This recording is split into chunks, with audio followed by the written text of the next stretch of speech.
वड़ा पाव खाओ साहब, वड़ा पाव खाओ, स्वादिष्ट गर्मा गर्म वड़ा पाव। मोहन शहर में वड़ा पाव बेचता है। उसका घर गांव में है।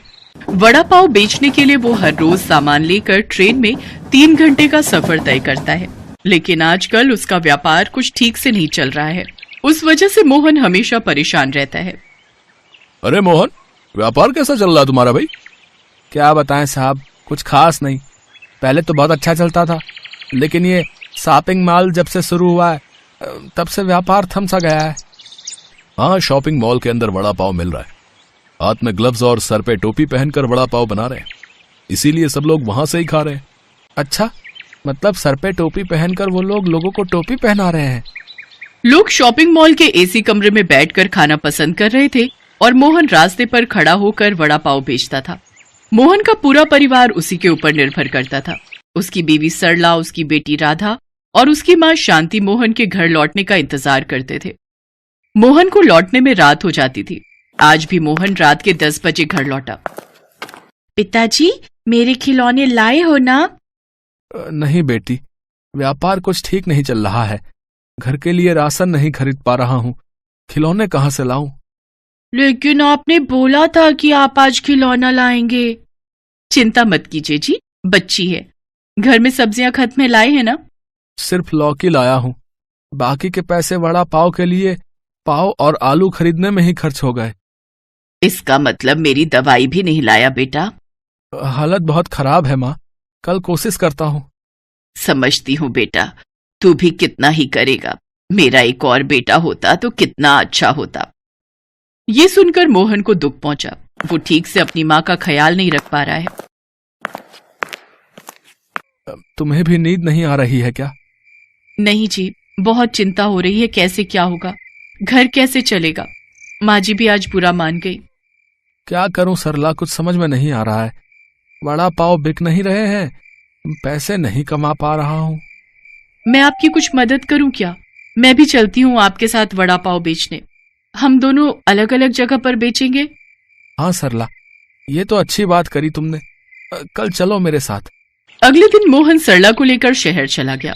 मोहन शॉपिंग मॉल के सामने वड़ा पाव बेचने लगा और सरला कुछ किलोमीटर दूर। लेकिन सरला के भी वड़ा पाव कुछ खास नहीं बिके। वड़ा पाव खा लो, वड़ा पाव, वड़ा पाव खा लो। एक औरत उसके बच्चे के साथ वहां से जा रही थी। बच्चे ने वड़ा पाव खाने की जिद पकड़ ली।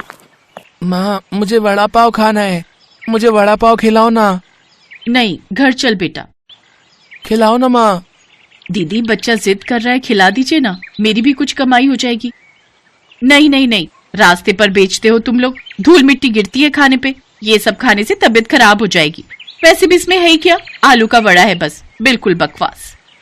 वो औरत अपने बच्चे को लेकर चली गई। सरला समझ गई कि ऐसे वड़ा पाव नहीं बिकेगा। रात को सरला और मोहन घर लौट गए। शांति गुस्सा करने लगी। बहू, इस उम्र में क्या मुझे घर संभालना पड़ेगा? क्यों, क्या हुआ माँ जी? तुम घर छोड़कर चली गई। घर की बहुएं घर छोड़कर जाती हैं क्या? माँ, ये सब पुरानी बातें हैं। सरला मेरी मदद करने गई थी। हाँ, अब तो मैं ही गलत हूँ। तू अब बीवी का चमचा भी बन गया। हे भगवान, उठा लो मुझे, उठा लो। पिताजी, स्कूल में फीस देनी है। 1 हफ्ते का टाइम दिया है, आप भर दोगे ना? स्कूल की फीस? ठीक है बेटी, मैं कोशिश करूंगा। कोशिश? क्या आप मुझे स्कूल से भी निकलवाना चाहते हो? वैसे ही स्कूल में बहुत बेइज्जती होती है मेरी। क्यों बेटी? क्योंकि मैं गरीब हूँ। मैं टिफिन में रूखी सूखी रोटी और गुड़ लेकर जाती हूँ और बाकी सब चाउमीन बर्गर लाते हैं। चाउमीन का तो पता है बेटी, लेकिन ये बर्गर क्या है? मैंने पहली बार नाम सुना है। बर्गर अंग्रेजी खाना है। 2 ब्रेड के बीच में मटन का एक वड़ा रहता है। ये अंग्रेजी खाना थोड़ी है, ये तो हमारा वड़ा पाव है। सिर्फ आलू की जगह पर मटन है। ये सुनते ही मोहन को एक आइडिया आया। उसने कहा, बेटी, तू मुझे दिखा सकती है क्या बर्गर कैसे बनती है? हाँ पिताजी, ये देखिए। आजकल के बच्चे फोन चलाने में माहिर हैं। राधा ने यूट्यूब पर बर्गर बनाना दिखा दिया। अरे, ये तो सच में वड़ा पाव ही है। हाँ, वड़ा पाव का चचेरा भाई जो विदेश होकर आया है। मोहन ने सरला से कहा, सरला, लोग आजकल यही सब खा रहे हैं, इसलिए वड़ा पाव भी ज्यादा नहीं बिक रहा है। क्यों ना हम मटन कीमा पाव बेचें। लेकिन मटन कहाँ से आएगा? हमारे पास मटन खरीदने का पैसा कहाँ है? कुछ तो इंतजाम करना होगा सरला। मेरा मन कह रहा है कि मटन कीमा पाव ही बिकने वाला है। ठीक है, मेरे सोने के झुमके गिरवी रख देते हैं, उससे हम ये नया व्यापार शुरू करेंगे। ठीक है सरला, जैसा तुम कहो। सरला ने अपने सोने के झुमके गिरवी रख दिए। उन पैसों से मोहन ने मटन और सारा सामान खरीदा और सरला को लेकर अगले ही दिन शहर से मटन कीमा पाव बेचने लग गया। नई चीज खाना है तो मेरे पास आओ, नई चीज खाना है तो मेरे पास आओ, मटन कीमा पाव, आओ आओ आओ। अरे वाह, बहुत अच्छा। मुझे एक प्लेट मटन कीमा पाव दो। जरूर जरूर। मटन कीमा पाव खाकर उस आदमी को बहुत अच्छा लगा और ऐसे ही कुछ दिनों में मोहन का मटन कीमा पाव शहर भर में फेमस हो गया। अब जहाँ शहद होता है वहाँ मक्खियाँ भी आ ही जाती हैं। थोड़ा सा फेमस होते ही मोहन के ठेले पर YouTube फूड ब्लॉगर भी आने लगे। हेलो फ्रेंड्स, आप देख रहे हैं कि हम कहाँ पर आज आए हैं। हाँ हाँ, ठीक पकड़ा आपने। मोहन का फेमस मटन कीमा पाव खाने आए हैं हम। साथ में भाभी जी भी हैं। बहुत ही स्वादिष्ट मटन कीमा पाव है, आप लोग भी आ सकते हैं। मोहन का मटन कीमा पाव बर्गर से बहुत ही अच्छा है। कुछ ही दिनों में मोहन के पास पैसे ही पैसे आने लगे। गरीब मोहन वड़ा पाव वाला आज अमीर मोहन मटन कीमा पाव वाला बन गया। उसने बड़ा घर बना लिया। उसकी माँ भी खुश हो गई और बोली, तू मेरा अच्छा बेटा है, मुझे और किसी की जरूरत नहीं है। पैसा हो तो क्या कुछ नहीं हो सकता। मोहन ने बड़ा घर बना लिया और मटन कीमा पाव बेचकर खुशी खुशी जिंदगी बिताने लगा। महेश अपने परिवार के साथ एक छोटे से गांव में रहता था। उसके परिवार में उसकी पत्नी रीना और 2 बच्चे थे। महेश अंडे सप्लाई करने का काम करता था। स्वभाव का बहुत ही गुस्सैल और थोड़ा मक्कार किस्म का आदमी था। रीना उसके स्वभाव से बहुत ही परेशान थी। बच्चे भी अपने माता पिता के आने के बाद डरे सहमे से बैठे रहते। ये क्या बनाया है खाने में है? जब देखो रोज दाल बना के रख देती है। जितने पैसे तुम घर में देते हो उससे सिर्फ दाल ही आ सकती है। सब्जी पता है कितनी महंगी है? मुझे नहीं खानी दाल वाल, मेरे लिए ऑमलेट बना के लाओ। रीना बहस करना सही नहीं समझती और रसोई में जाकर ऑमलेट बना लाती है। फिर बच्चों के लिए भी ऑमलेट बना देती है।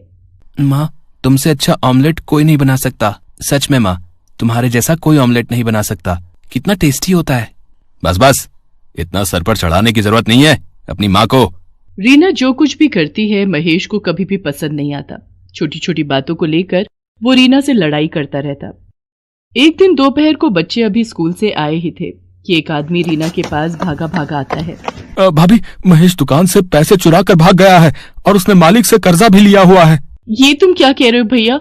मुझे तो इस बारे में कुछ भी नहीं पता। और कर्जा किसके लिए? हमें तो कर्जे की कभी जरूरत ही नहीं पड़ी। मैं तो बस आपको बताने चला आया। अभी थोड़ी देर में यहाँ पर पुलिस भी आएगी पूछताछ के लिए। हे भगवान, ये क्या हो गया?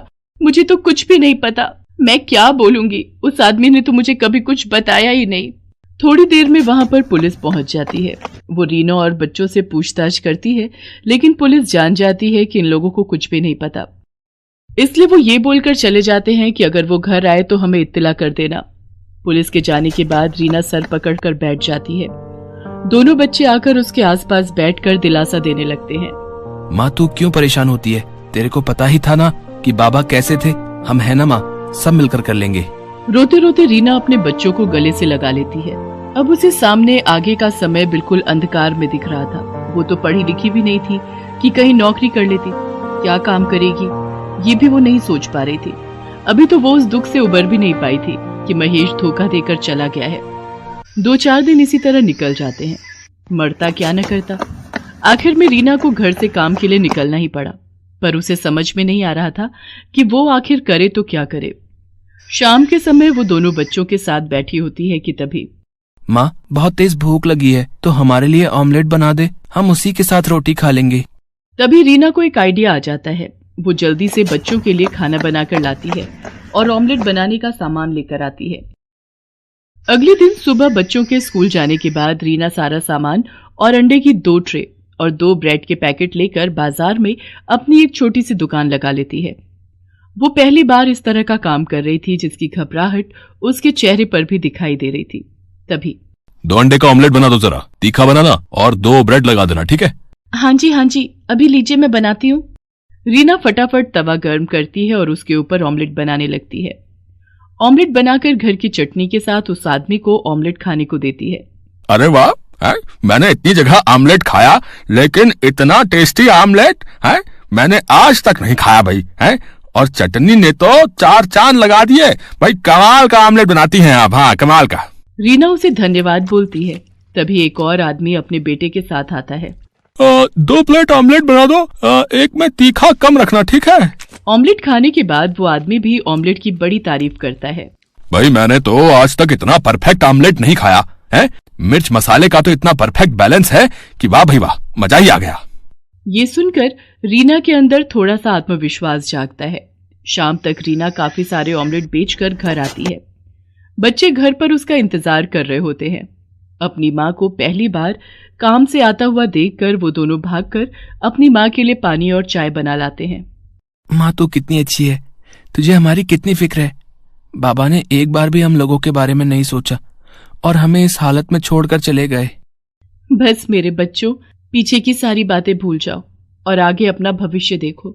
अब हम तीनों को मिलकर अपना आज अच्छा करना है ताकि हमारा भविष्य अच्छा हो सके। माँ, हम भी तेरे साथ शाम को ऑमलेट बनवाने में मदद किया करेंगे। हाँ माँ, हम स्कूल से आकर जल्दी से अपना काम खत्म कर लेंगे और फिर शाम को आपके साथ मदद किया कर।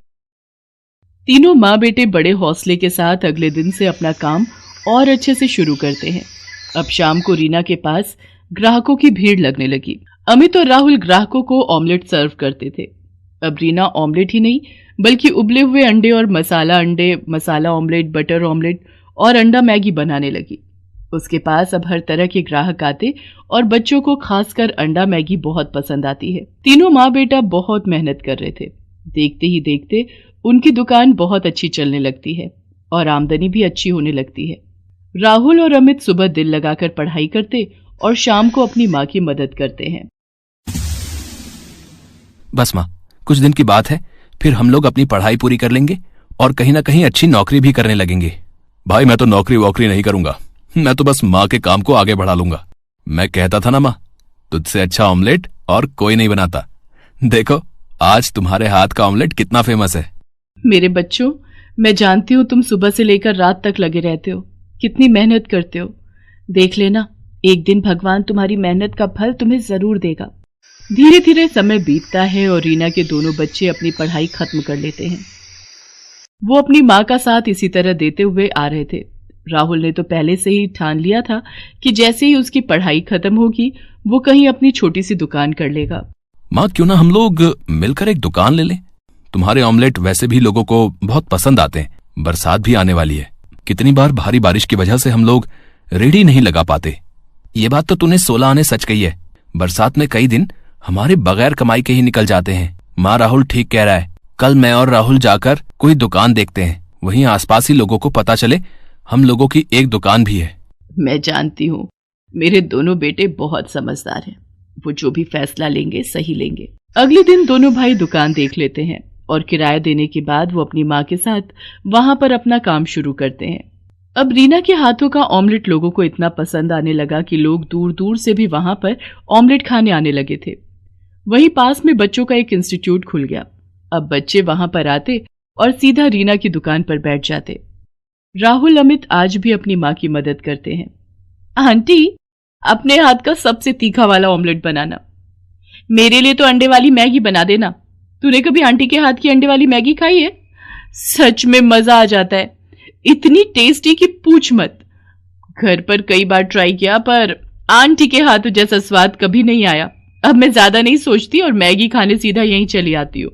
रीना को बच्चों के मुंह से अपने खाने की तारीफ सुनकर बड़ा अच्छा लगता है और वो और भी लगन और प्यार से उन बच्चों के लिए अंडे बनाती है।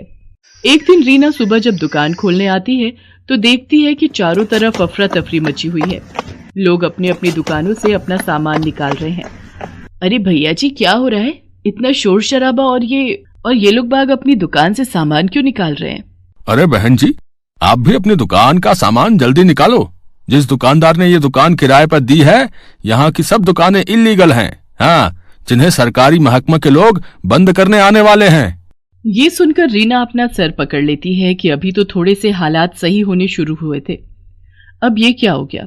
वो अपने बेटों को फोन लगाती है और दोनों बेटे अपनी माँ की मदद के लिए आ जाते हैं। अब उन्हें दुकान का किराया दिए हुए 10 ही दिन हुए थे। रीना थोड़ा विचलित हो जाती है। वो लोग जैसे तैसे करके दुकान का सारा सामान निकाल कर बाहर ले आते हैं और सरकारी लोग आकर दुकानों पर ताला लगा देते हैं। पता नहीं भगवान की क्या इच्छा है, जब भी थोड़ा समय अच्छा होने लगता है तभी कोई बड़ी मुसीबत आने लगती है। माँ तो फिक्र क्यों करती है, हम देख लेंगे, कुछ ना कुछ हो जाएगा। रीना अपने दोनों बच्चों के साथ वापस वहीं फुटपाथ से शुरू करती है जहां उसने पहली बार अंडे की रेडी लगाई थी। जैसा कि रीना को डर लग रहा था कि अब क्या होगा, फिर दोबारा से काम कैसे शुरू होगा। फिर ऐसा रीना के साथ कुछ नहीं हुआ। उसके हाथों का स्वाद लोगों को उसके पास खींच ही लाता है। धीरे धीरे 1 साल का समय बीत जाता है। रीना के हालात बहुत ही अच्छे हो जाते हैं। धीरे धीरे उसके पास थोड़ी बहुत जमा पूंजी भी इकट्ठी हो जाती है, जिससे उसका आत्मविश्वास और बढ़ जाता है और वो अपने काम को आगे बढ़ाने का सोचने लगती है। राहुल को अपनी तरह ऑमलेट बनाना सिखा देती है। अब माँ बेटा दोनों मिलकर दोनों अलग अलग जगह पर दुकान लगाते हैं और दोनों जगह की आमदनी से उनके हालात बहुत ही अच्छे हो गए। अमित ने एक अच्छे से ऑफिस में जॉब कर ली। आखिर में एक गरीब अंडे वाली ने अपने आप का और अपने बच्चों का भविष्य बना ही लिया।